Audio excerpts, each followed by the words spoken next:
The message came at midnight, Earth time. Admiral Daniel Carter stood in the command center of Terran headquarters, watching the massive screen on the wall. Around him, officers worked at their stations. The room was quiet except for the soft hum of machines. Then the alarms started.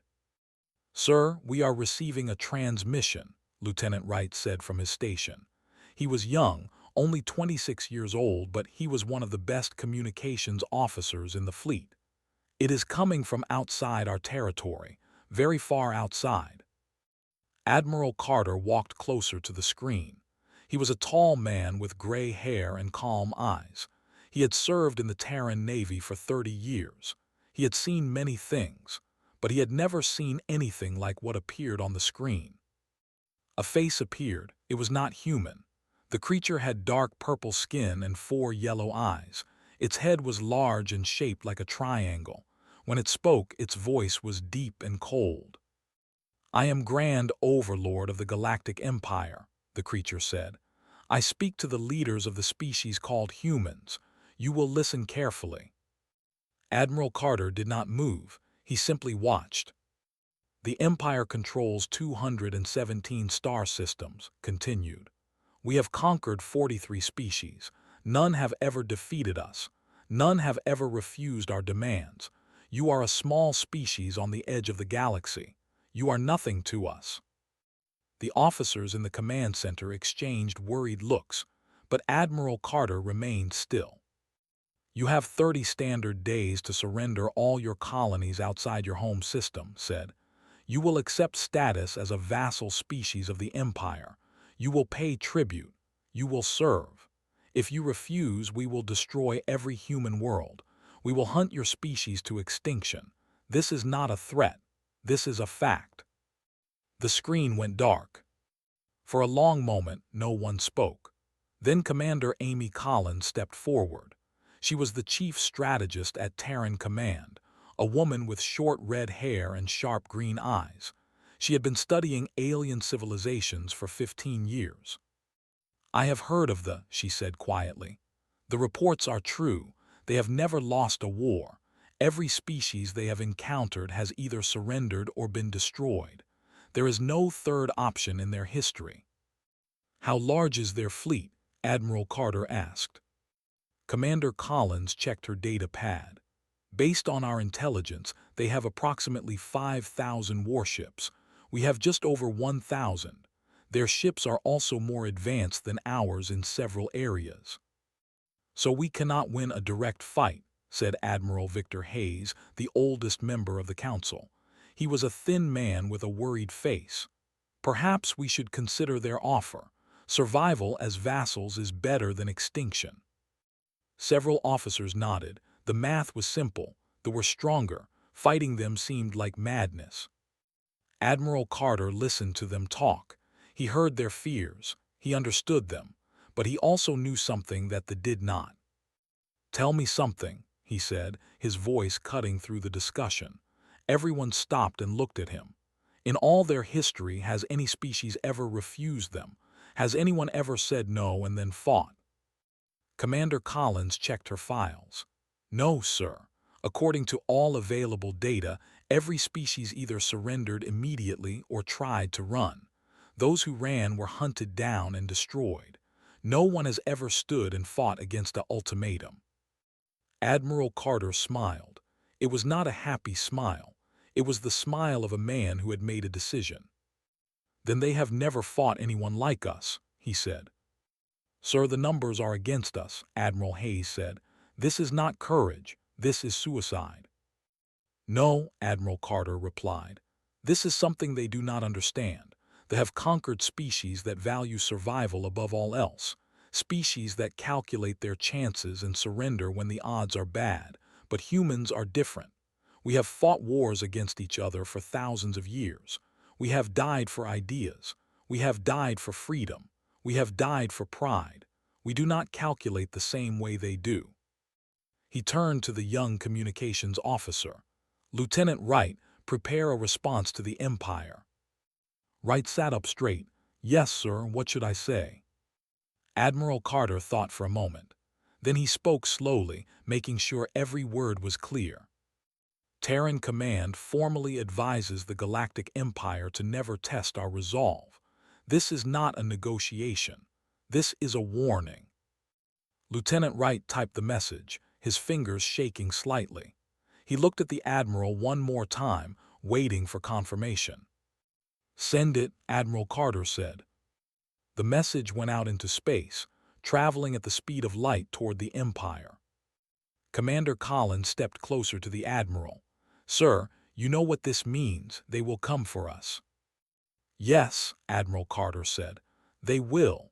And when they do, they will learn something that no species has ever taught them. They will learn what happens when you threaten humanity." He turned to face the entire command center. Every officer was watching him. Some looked scared. Some looked uncertain. But some looked ready. "Contact every colony world," Admiral Carter ordered. "Begin full military mobilization. Call back every ship. Wake up every reserve unit. We have 30 days to prepare for the fight of our lives." "Sir, what do we tell the people?" someone asked. Admiral Carter thought about the billions of humans living across a dozen worlds. Families, children, old people, young people, all of them waiting to hear what would happen next.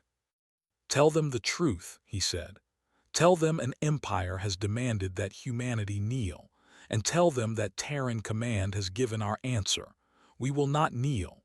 We will not surrender. And if they want our worlds, they will have to take them from our cold, dead hands." The room was silent for a moment. Then Lieutenant Wright spoke up. "Sir, I have already received responses from 3 colony governors. They are asking for confirmation that the message is real." "And—" Wright grinned. "They say they are with us, all of them. They say if they want a fight, humanity will give them one." Admiral Carter nodded. He had expected nothing less. Somewhere across the galaxy, Grand Overlord would soon receive the human response. He would probably laugh. He would probably think that humans were foolish and stupid. He would probably order his fleets to destroy them without a second thought. But he would be wrong. Because they had never met a species like humanity. They had never fought an enemy that refused to do the math. They had never faced a civilization that would rather die than live on its knees. And by the time they understood their mistake, it would be too late. The war for humanity's survival had begun. And for the first time in their long history of conquest, the Galactic Empire had chosen an enemy that would not break. Station was the farthest human colony from Earth. It sat on the edge of known space, a small world with 3 moons and 2 million people. It was a mining colony, full of workers and their families. It was not a military target. But it was the closest human world to space, and that made it the first target. High Commander stood on the bridge of his flagship, looking at the blue planet on the screen. He was large even for with dark scales and 6 arms. He had conquered 11 worlds for the Empire. He had never lost a battle. "The humans have only 8 ships defending this world," his second officer reported. "We have 50. This will be over quickly." Made a sound that might have been a laugh. "The humans are fools. They should have surrendered. Instead, they send insults in tiny fleets. Today we will show them what happens to species that defy the Empire." He gave the order to attack. Captain Lisa Monroe saw the fleet appear on her sensors. She was the commander of the TDS Ironclad, the lead ship of the small Terran Defense Force. She was 34 years old, with brown hair and steady hands. She had never run from a fight in her life. 50 ships, her tactical officer said. "Ma'am, we should retreat and wait for reinforcements." "No," Captain Monroe said. "If we run, they will destroy the colony. 2 million people live down there. We do not run." "But ma'am, the odds are impossible." Captain Monroe smiled. "The odds are bad, but impossible is what humans do best. All ships form up on my position. We are going to make them bleed for every inch." The 8 Terran ships moved forward to meet the fleet. High Commander watched the human ships approach. He was confused. Every species he had ever fought had run when they saw his numbers. These humans were charging directly at him. "They are insane," his second officer said. "No," replied slowly. "They are testing us, trying to look brave before they die. It does not matter, destroy them." The fleet opened fire. Space lit up with energy beams and missiles. The Terran ships should have been destroyed in seconds. But they were not there. Captain Monroe had ordered her ships into an asteroid field near station. The weapons hit rocks instead of ships. The Terran vessels moved through the field like fish through water, using the asteroids as shields. "They are hiding in the rocks," growled. "Send fighters to flush them out." Fighters poured into the asteroid field. They were fast and deadly, controlled by advanced computers that could track multiple targets at once. But the asteroid field was chaos. Rocks tumbled and spun. Sensors gave false readings. The computers could not keep up. Human pilots flew their ships manually. They did not rely on computers. They trusted their eyes and their instincts. They weaved through the rocks, firing at fighters as they passed. One by one, the enemy fighters began to fall. "How is this possible?" demanded. "Their ships are inferior, their weapons are weaker. How are they winning?" The answer was simple. They fought with logic. They calculated odds and followed programs. Humans fought with something else. They fought with creativity, with madness, with the refusal to accept defeat.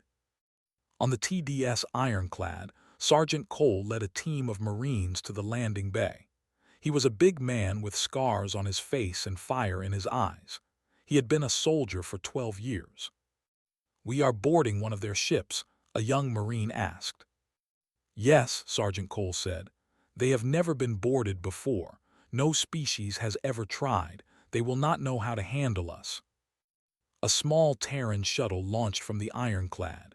It flew through the battle, dodging weapons fire, and crashed into the side of a damaged cruiser.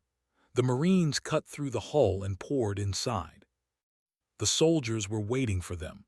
They were tall and strong, with thick armor and heavy weapons.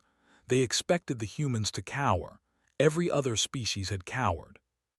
Sergeant Cole shot the first in the face before it could raise its weapon. His Marines spread out, moving fast, shooting faster. They tried to form defensive lines, but the humans did not fight in lines. They fought in small groups, covering each other, always moving. A soldier grabbed one of the Marines and threw him against the wall. The Marine was hurt, maybe badly, but he pulled a grenade from his belt and stuck it to his chest. "See you in hell," the Marine said. The explosion killed them both, but it also killed 4 more standing nearby. Sergeant Cole saw it happen. He felt the loss, but he kept moving, he kept fighting, because that was what humans did. Back in space, the battle was turning. Captain Monroe had lost 2 ships, but they had lost 12. The humans had disabled 3 more enemy vessels. The asteroid field was filled with burning wreckage. High Commander could not believe what he was seeing. His fleet, his beautiful fleet, was being torn apart by a handful of primitive ships. "Retreat," he ordered. The word tasted like poison in his mouth. "All ships retreat." The fleet turned and ran. They left behind 19 destroyed ships and hundreds of dead soldiers. The humans had lost 2 ships and 53 people. Captain Monroe watched them go. She was tired, her ship was damaged, but she was alive, and so was Station. "Send a message to Terran Command," she said. "Tell them we won. Tell them they can be beaten." On the flagship, High Commander sat in silence. He had never lost a battle. He had never seen soldiers like these humans. They did not fight for survival. They fought for each other. They fought with a fury that his computers could not predict. "What do we tell the Grand Overlord?" his second officer asked. Did not answer for a long time. Then he spoke, his voice heavy. "We tell him the truth. We tell him that we attacked the humans and they did not run. We tell him that we outnumbered them 6-1 and they made us retreat. We tell him that these creatures are not like anything we have ever faced." The message reached Grand Overlord 3 days later. He read it in his throne room, surrounded by his advisors. For a long moment he said nothing. Then he crushed the data pad in his hand. "Prepare the armada," he said. "Every ship we have, we will destroy these humans, all of them, every world, every colony, every single one. They will be erased from the galaxy." But even as he gave the order, a small doubt grew in his mind. For the first time in his long life, Grand Overlord wondered if he had made a mistake. The humans had been warned. They had been given a chance to surrender. Instead, they had fought, and they had won. What kind of species was this? He would soon find out, and the answer would change the galaxy forever. The throne room of the Empire was enormous. Golden pillars rose toward a ceiling painted with images of conquest. Grand Overlord sat on his throne, his 4 eyes burning with anger. "How did this happen?" he demanded. "How did 50 ships lose to 8? General stepped forward. He was the most aggressive commander in the Empire, known for his cruelty and his hatred of weakness. His scales were black as night, and his voice was like grinding metal. High Commander was careless, said. He underestimated the humans. "Give me 300 ships and I will burn every human world to ash. I will bring you their leaders in chains." Considered this. 300 ships was a massive force. It would leave other parts of the Empire weaker. But the humans had embarrassed him. They had to pay. "Take your fleet," said. "Destroy them all."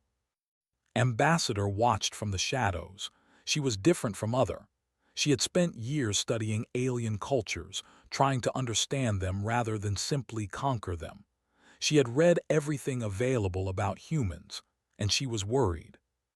"Grand Overlord," she said, stepping forward, "may I speak?" Waved his hand impatiently. "Speak quickly." "I have studied the humans," said. "Their history is unlike any species we have conquered. They have fought wars against each other for thousands of years. They have weapons that could destroy their own world, and they have almost used them. They do not think like other species." "What is your point?" growled. "My point is that threatening them may not break them. It may make them stronger. Every time humans face extinction, they become more dangerous, not less. They are not rational about survival. They are emotional. They will die rather than surrender." Laughed. "Then they will die. It makes no difference." "It does make a difference," insisted. "If we push them too hard, they will fight to the last human, and in that fight they will hurt us badly, perhaps worse than we expect." Grand Overlord raised his hand for silence. He looked at with his 4 yellow eyes. "You think these humans can actually threaten us?" Chose her words carefully. "I think they are not like anything we have faced before. I think caution would be wise." Stepped forward angrily. "Caution is for cowards. These are primitive creatures from a small planet. They have 1,000 ships. We have 5,000. The math is simple." Nodded slowly. "The math is indeed simple. General, you have your orders. Ambassador, your concerns are noted. But the Empire does not show weakness. The Empire does not retreat. The humans will learn this lesson, or they will die." Bowed and stepped back. She had tried, but no one was listening. Across the galaxy, Admiral Daniel Carter stood in Terran command, looking at a map of human space. 12 colony worlds plus Earth, billions of people, all of them now targets. 300 ships, Commander Amy Collins said. "They are sending 300 ships. Our scouts have confirmed it." "When will they arrive?" Admiral Carter asked. 6 weeks. They are gathering at the edge of space before moving as one fleet. Admiral Carter nodded. 6 weeks. Not much time, but enough. "Show me Project Sentinel," he said. Commander Collins brought up a new display. It showed the Sol system, the home of humanity. But hidden among the asteroids and moons were hundreds of small icons. "Project Sentinel has been in development for 20 years, Collins explained. Hidden weapons platforms throughout the solar system, missile launchers in the asteroid belt, defense stations around Jupiter's moons. Even Earth's own moon has been equipped with heavy cannons. None of this has ever been revealed to any alien species. Will it be enough? Someone asked. It will hurt them, Admiral Carter said. Combined with our fleet, it might even stop them, but we need to be smart. We need to make them pay for every inch of space they take. He turned to the assembled officers. Send word to every colony. Begin evacuation of civilians who wish to leave, but I suspect many will stay. He was right. When the news spread across human space, people did not panic. They got angry. Recruitment centers were flooded with volunteers. Factories that made consumer goods switched to making weapons and armor. Old veterans came out of retirement. Young people signed up by the millions. On the colony world of New Boston, a reporter asked a young woman why she was joining the military. Because they think they can scare us, she said. They think we will run, but my grandmother survived a war on Earth. My grandfather built one of the first colony ships. We did not come this far to kneel to anyone. On Earth, Admiral Carter received updates from every human world. The news was the same everywhere. People were afraid, but they were not broken. They were ready to fight. A young colonist visited Terran command. He was barely 18 years old, too young to join the military but old enough to ask questions. Admiral, he said, they have conquered so many worlds. Their fleet is bigger than ours. Their technology is better. Why do you think we can win? Admiral Carter looked at the young man. He saw fear in his eyes but also hope. The boy wanted to believe. Let me ask you a question, the Admiral said. If I told you that surrender meant safety, would you take it? The boy thought about it. No, I do not think I would. Why not? Because, the boy struggled to find words. Because it would not be living, it would just be existing. My family came to the colonies to be free. If we give that up, what was the point of anything? Admiral Carter smiled. That is why we will win. They calculate our odds of victory. They see the numbers and think we are fools, but we do not calculate the same way. We calculate what we are willing to sacrifice for freedom, and those are very different numbers. The boy nodded slowly. He understood. 6 weeks later, the Armada arrived at the edge of the Sol system. 300 warships, the largest invasion force in galactic history. General stood on the bridge of his flagship, ready for victory. Scan for human forces, he ordered. The sensors showed the Terran fleet gathered near Mars, 112 ships, badly outnumbered. Smiled, they are brave but foolish. They have gathered their entire navy in one place. We will crush them in a single battle. He ordered his fleet forward. But as they approached Mars, something changed. The Terran fleet was not retreating. It was not hiding. It was moving to meet them. And then Admiral Carter's voice came through on every channel, broadcast to every ship in both fleets. General Grand Overlord, you were warned. Humanity does not kneel. Humanity does not surrender. And now you will see what happens when you test our resolve. Welcome to the Sol system. Welcome to your grave. The final battle for humanity was about to begin. The battle for Sol began at 600 hours, Earth time. General ordered his 300 ships into attack formation. They moved like a wave of death toward the Terran fleet. Energy weapons charged, missiles loaded. They were ready to end this war with one massive strike. Admiral Carter watched them come. He stood on the bridge of the TDS Victory, the flagship of the Terran Navy. Around him, officers worked at their stations. Everyone was calm. Everyone knew what was coming. All ships hold position, Carter ordered. Do not fire until they are within optimal range. The fleet closed the distance, 10,000 kilometers, 5,000, 3,000. Fire, Admiral Carter said. The Terran fleet unleashed everything they had. Missiles flew through space. Energy beams cut across the void. The front line of the formation exploded in fire and metal. But they kept coming. They returned fire with devastating force. Terran ships began to take hits. Shields failed. Hull breaches opened. The TDS Freedom, a heavy cruiser, broke apart in a ball of flame. "We are taking heavy losses," Commander Collins reported. Her voice was steady, but her face was pale. "Expected," Admiral Carter replied. "Captain Monroe, begin Phase 2. Captain Lisa Monroe acknowledged from the TDS Ironclad. Her ship had been repaired after the Battle of Station. She and her crew were ready. "All flanking ships, execute Maneuver Delta," she ordered. 30 Terran vessels broke away from the main fleet. They moved in 2 groups, circling around the edges of the formation. They tried to adjust, but the humans were faster. They hit the enemy from the sides, targeting engine systems and weapon ports. General growled in frustration. "They fight without honor. They refuse to face us directly." "They fight to win," his second officer said quietly. "That is different." The battle raged for hours. Both sides took terrible losses. The Terran fleet was down to 80 ships, but they had lost 90. For the first time began to worry. Then the trap was sprung. "Sir," a sensor officer called out, "we are detecting energy signatures from the asteroid belt. Multiple signatures, hundreds of them." Stared at the screen. Hidden among the rocks of the asteroid belt, weapons platforms were powering up.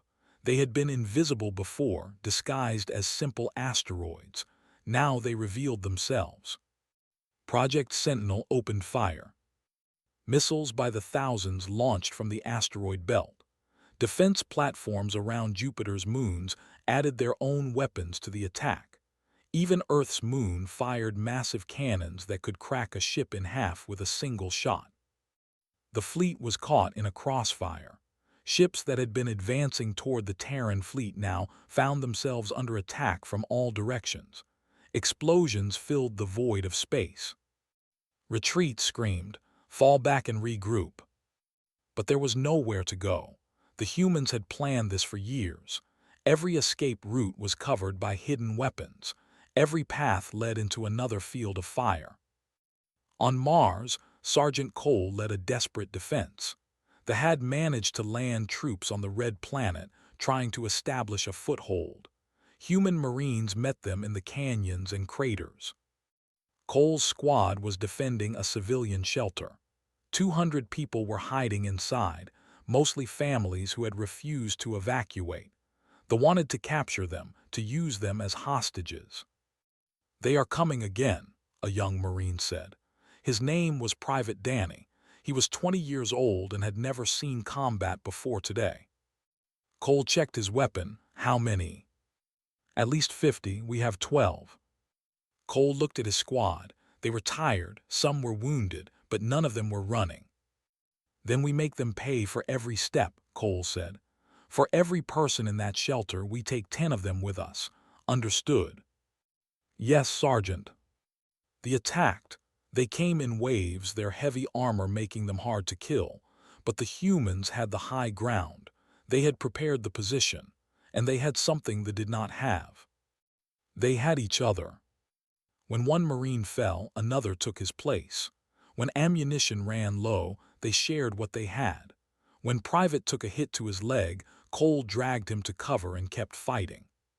6 hours. They held that corridor for 6 hours. The sent wave after wave. The Marines killed them all. When reinforcements finally arrived, Cole was the last one standing. 9 of his 12 Marines were dead, but the shelter was safe.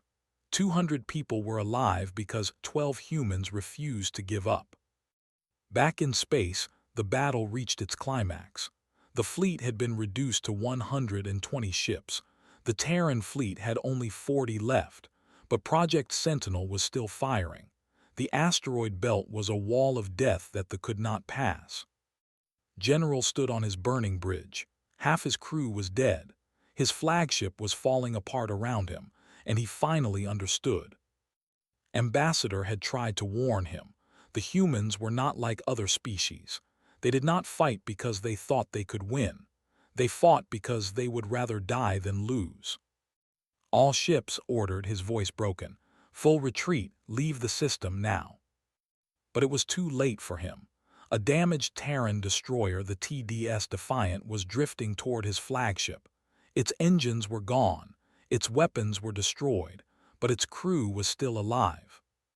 Collision course confirmed, the Defiant's captain reported to Admiral Carter. We are going to ram them. It has been an honor, sir. The honor is mine, Carter replied. Godspeed. The TDS Defiant crashed into General's flagship at full speed. The explosion was so bright that it could be seen from Earth. Both ships were destroyed instantly. General, the most feared commander in the Empire, was dead. The surviving ships fled. Only 47 made it out of the Sol system. They ran as fast as their damaged engines could carry them, leaving behind a field of wreckage and bodies. Admiral Carter sat down heavily in his command chair. He was exhausted. He had lost so many good people today. The Terran Navy was nearly destroyed. But humanity had survived. Send a message to all human worlds, he ordered. They have been defeated. The Sol system is secure. Across Earth, across every colony, people heard the news. They cheered. They cried. They held each other and thanked God or luck or whatever they believed in. On Mars, Sergeant Cole helped carry the bodies of his fallen Marines. They would be buried as heroes. Their names would be remembered forever. And in the void of space, the wreckage of the TDS Defiant drifted among the remains of the flagship. The crew had known they would die. They had done it anyway. Because that was what humans did. Admiral Carter looked out at the stars. The war was not over. The Empire still existed. They would come back eventually. But when they did, they would remember this day. They would remember that humanity could not be bullied, could not be frightened, could not be broken. Sir, Lieutenant Wright said quietly, what now? Admiral Carter stood up. His eyes were hard. Now we go to them. They came to our home and tried to destroy us. It is time we return the favor. Prepare the fleet. We are taking this war to the hunt was about to begin. 2 months had passed since the battle for Sol. The Terran fleet had been rebuilt with incredible speed. Ships from every human colony had joined together. Factory worlds worked day and night to produce new vessels. When Admiral Carter led his fleet into space, he commanded 200 warships.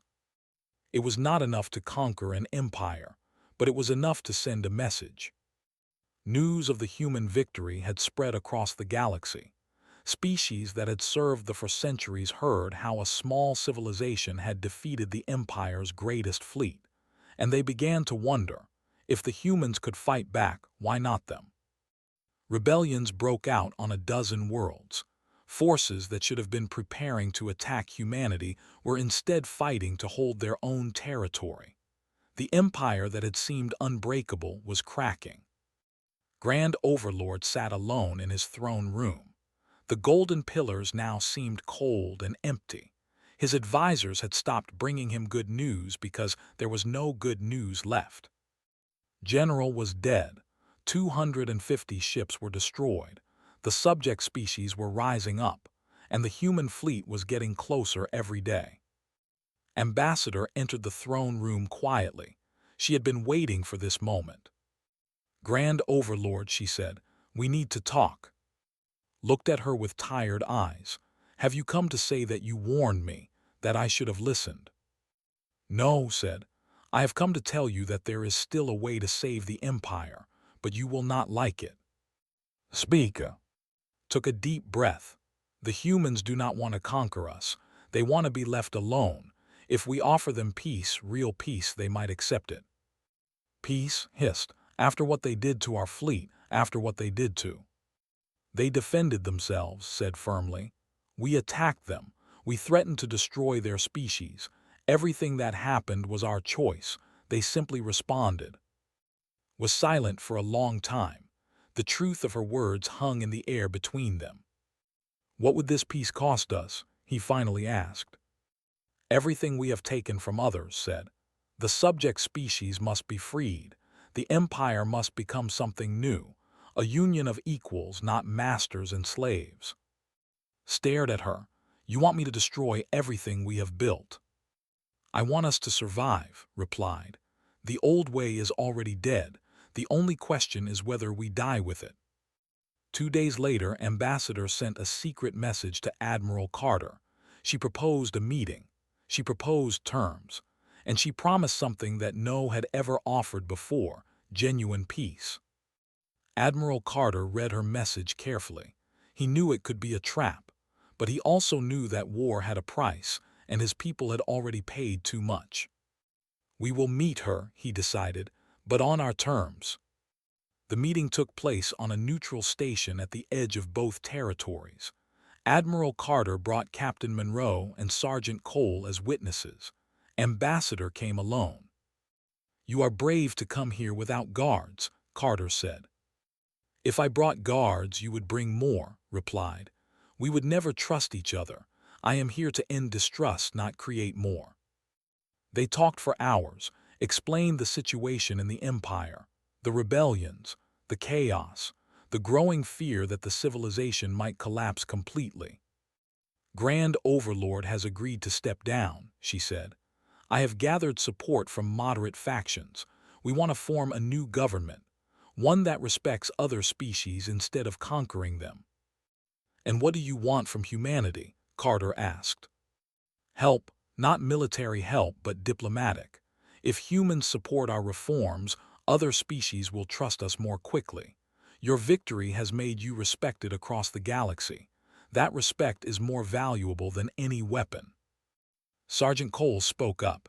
How do we know you will keep your word? Looked at him steadily. You do not know, but I know something about you. Humans could have destroyed you had the weapons.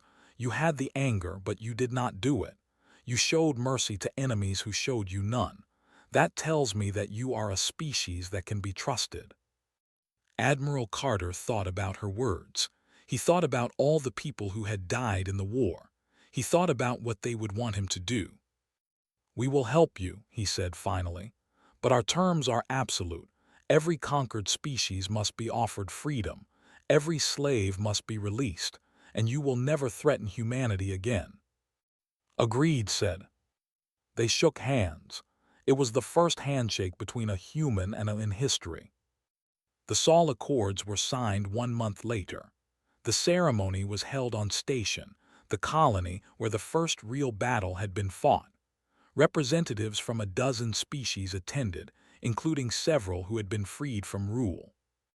Admiral Carter spoke at the ceremony. His words were broadcast across the galaxy. This war began because an empire believed it could frighten humanity into submission. They thought we were weak because we were small. They thought we would break because we were outnumbered.